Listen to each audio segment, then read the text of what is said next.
London's bustling streets in the 18th century were a far cry from the ordered world of Bobby and the Beat that we know today. Back then, law enforcement was a chaotic web of self-policing. Small communities largely minded themselves, with local constables on duty for more serious grievances. Night watchmen, when not overcome by laziness or a thirst for the strong ale, patrolled the streets at night, responding, hopefully, to cries of murder or stop thieves. Bystanders were expected to join the chase on hearing these cries, a chaotic form of community justice. If caught red-handed, the offender might end up in a local lockup before facing the magistrate at the first available opportunity. But London was booming. Hundreds of thousands flooded in, seeking opportunity and finding only poverty. Squalid slums, known as rookeries, became festering breeding grounds of crime. Thieves like honest Jack Sheppard thrived. Pickpocketing and housebreaking were a way of life, aided by the labyrinth of streets and hidden escape passages known only to the locals. This is the story of how London's lawless past gave rise to the city's first police force. St Giles Rookery, northwest of Drury Lane, and Saffron Hill, next to Clerkenwell, became notorious. A byword for filth, and a haven for criminals.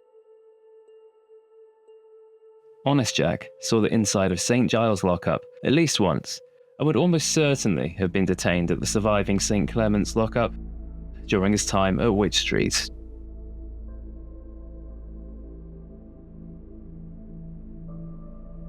The overworked constables and night watchmen were hopelessly out of their depth. Victims of crime, desperate to reclaim their lost possessions or to seek justice, would have to go private. Enter the thief-takers, shady vigilantes who were often connected to the criminal underworld themselves. For a hefty fee, they could broker the return of stolen goods, or bring an accused criminal, or someone who looked similar, to justice. Their methods were not always strictly above board. The rise of rewards for solved crimes, advertised in local newspapers, attracted those of a more opportunistic character to the profession, opening up a Pandora's box for corruption. No one exploited this more than the aptly named Jonathan Wild, or the Thief-Taker General as he liked to be known. Initially lauded for his effectiveness, Wild's true colours soon emerged. He morphed into a criminal mastermind, extorting both victims and criminals alike, even orchestrating the hanging of innocent men to claim the reward money. Fear was the ultimate deterrent in this brutal era. Even petty crimes could result in the death penalty. Many of the condemned spent their final days in the high-security Newgate Prison before their public hanging. These old walls are built upon the old Newgate perimeter wall, the same stones that witnessed Jack Sheppard's most legendary escape.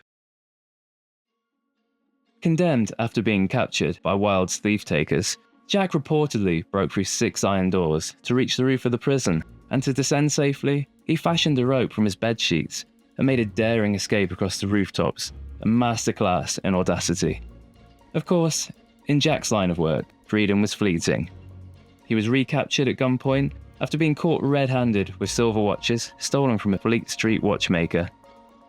And this time, there would be no Houdini act.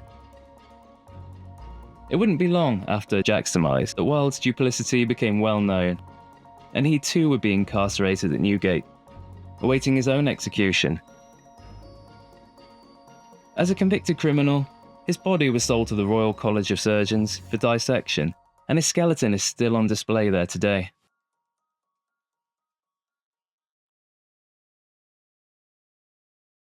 Public hangings were a horrifying spectacle that doubled as twisted entertainment.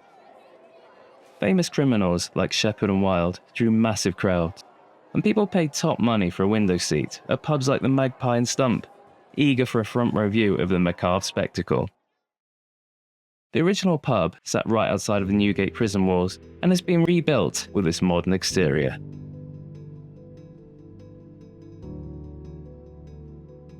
The spectacle was intended as a grim reminder of the law's harsh grip, but usually descended into a debauched day out for the crowds.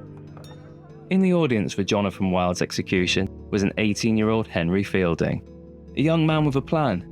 This future literary giant, soon to be Chief Magistrate at Westminster, was appalled by the corruption he saw with the thief-takers. Inspired by Wild's downfall, Field envisioned a professional force to combat London's rampant crime. Fielding's vision wasn't based on chasing reward money, a system ripe for abuse. Instead, he sought funding from the magistrate's office, a critical difference. In 1749, on London's bustling Bow Street, once home to Oliver Cromwell no less, Fielding launched his experiment, a team of 6 ex-constables and reformed thief-takers, known as the Bow Street Runners. Initially operating in plainclothes, the Bow Street Runners later adopted a recognisable uniform, most notably red waistcoats. This standardised attire fostered a sense of unity and professionalism in their work. Their headquarters? Number 4 Bow Street, the magistrate's office itself. Just a stone's throw from the notorious St Giles Rookery, it placed the runners at the heart of the battleground. Across the street stood the Brown Bear Tavern, a rumoured haunt of both Fielding and the runners. This establishment, now long gone, featured the prison cell in the cellar, blurring the line between leisure and law enforcement. Interestingly, the surviving Bow Street Tavern, with its own cellar lockup, offers a glimpse into the world of the runners. Professionalism wasn't their only weapon. Well trained, the runners still relied partly on reward money, mirroring the old system. This changed under Fielding's half-brother John, who took charge after Henry's death in 1754. John saw the value of public support. He transformed Henry's office into a courtroom, inviting the press to witness trials and report on the runners' successes. This media exposure cemented their growing reputation as champions of the law. Results spoke louder than words. Fielding, with evidence of the runners' effectiveness, secured additional funding. His focus shifted to the highwaymen, a scourge terrorising the roads in and out of London. In response, the Bow Street Horse Patrol was born, a groundbreaking concept that laid the foundation for modern police patrols. With an expanded reach, criminals had fewer places to hide. Let's head southwest of London, to the notorious target areas of Putney Heath and Wimbledon Common. These sprawling landscapes combine to form a large area of wooded wilderness, offering the perfect cover for highwaymen like the dreaded Jerry Abershawe, a charismatic rogue who, despite his young age, was able to consistently evade the Bow Street Runners during a 5-year reign of terror. Trained as a coach driver as a teenager, he would have been a skilled horseman and had inside knowledge for the best approach for attacking the coaches heading out of London. He and his accomplices used the old Portsmouth Road, which happened to be one of the few carriageways out of South London in the 18th century. The Green Man pub at the top of Putney Hill, still standing today, marked the start of Portsmouth Road and was a known haunt for these bandits. Legend has it Dick Turpin stashed his weapons upstairs here. It's thought that Abershawe also frequented this establishment, eyeing up wealthy travellers taking a pit stop before leaving the city, prime targets for his robberies.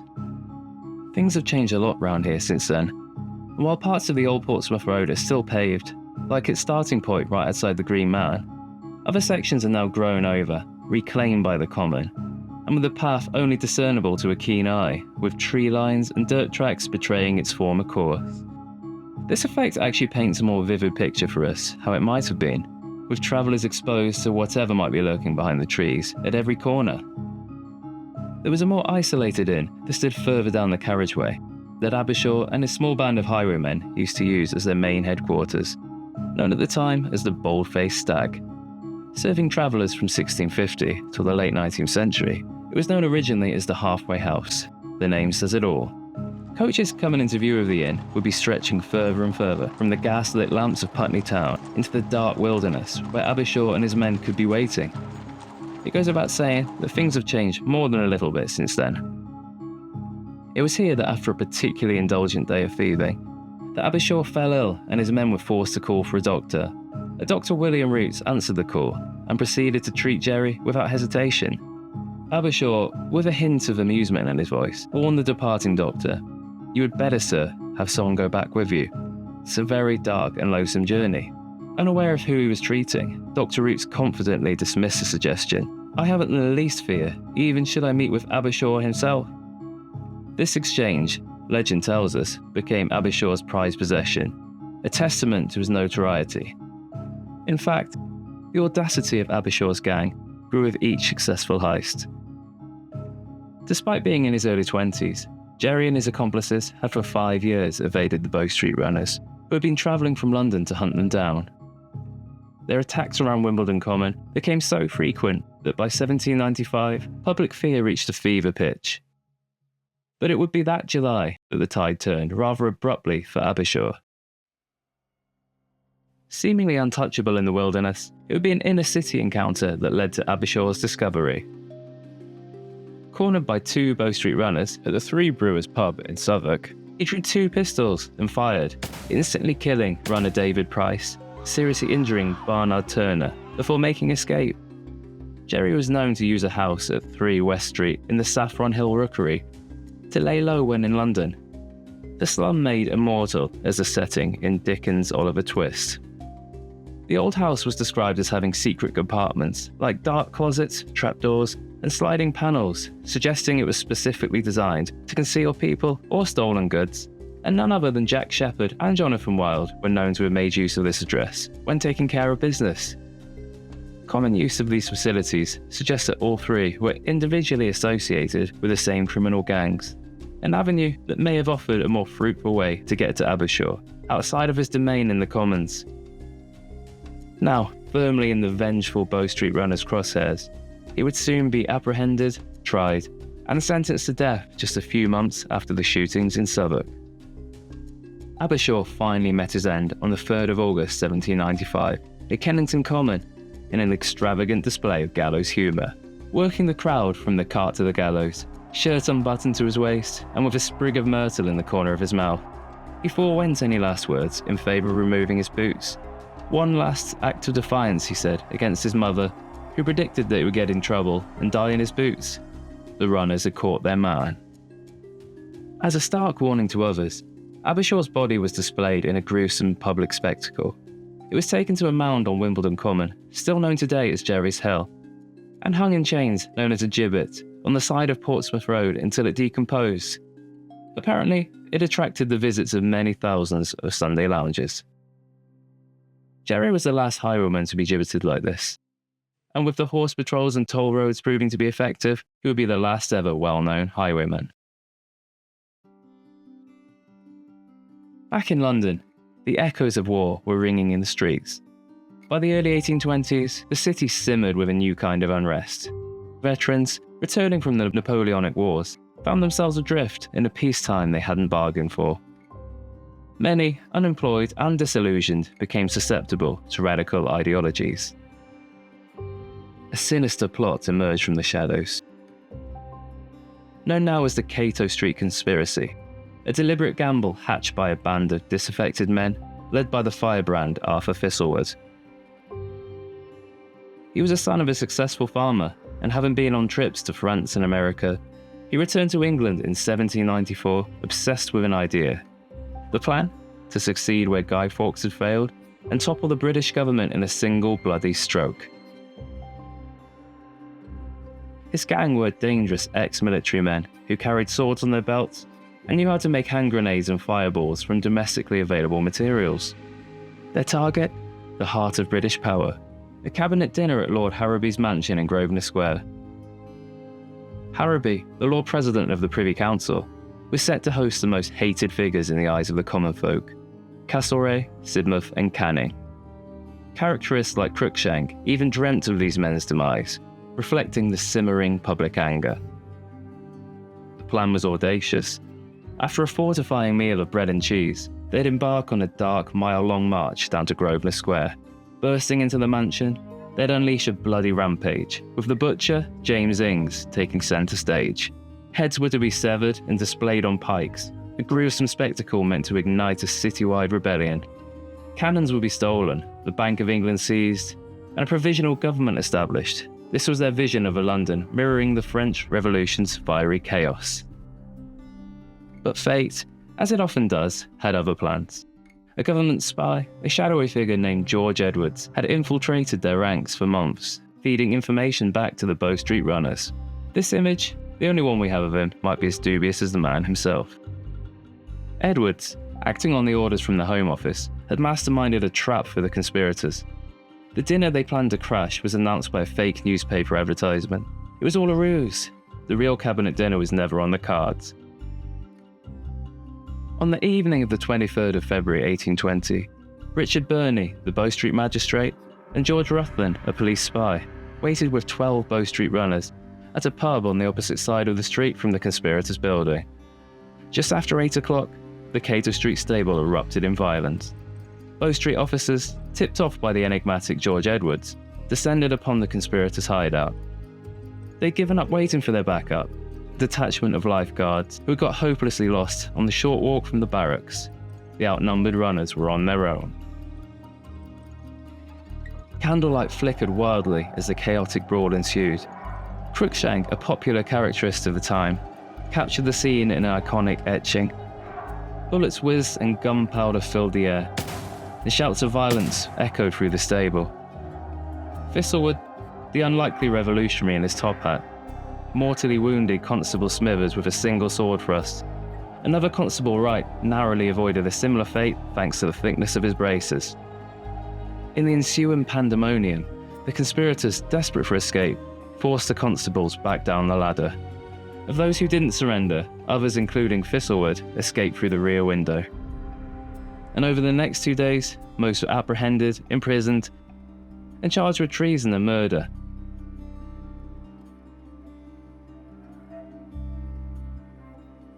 The Cato Street conspiracy was shattered. For a brief period, a wave of unease swept through the upper classes. Castlereagh, notorious for his harsh policies, even started carrying loaded pistols at his dinner table. The Duke of Wellington wasn't taking any chances either. A sword lay within reach in his carriage, a precaution against potential attacks. Despite this subsequent unease for those in power, the Cato Street conspiracy became a major victory for the Bow Street runners. Their courage and decisive action prevented a political assassination and exposed a dangerous plot before it reached fruition. The captured conspirators faced trial, and the ringleaders met their end, like the famous criminals before them, by the hangman at Newgate Prison.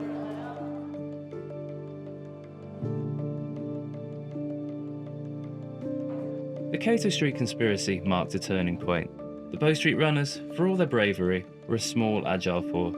But London was sprawling, and crime was evolving. It was only a few years later that the Bow Street runners chapter would be closed. They cleared the slums, chased down the highwaymen, and unravelled conspiracies. But London, ever evolving, demanded a more unified response. Centralised policing had been a murmur since the 1790s, finally gaining a powerful advocate in a determined Sir Robert Peel. A reformer at heart, Peel envisioned a police force far removed from the corrupt watchmen of the past. His principles, still foundational for today's bobbies, emphasised prevention over punishment, public consent, and professionalism. In fact, the nickname Bobby is believed to be a shortened form of Sir Robert Peel. In 1829, the Metropolitan Police rose from the ashes, 1,000 strong, a mere glimmer of hope against London's sprawling underbelly. Met with initial suspicion, perhaps a hangover from the city's corrupt past, these bobbies coexisted uneasily with the Bow Street runners, horse patrols, and even the Thames River Police. It was a confusing coalition, a truth Peel himself acknowledged. The runners, along with other detectives, were eventually pensioned off by 1839.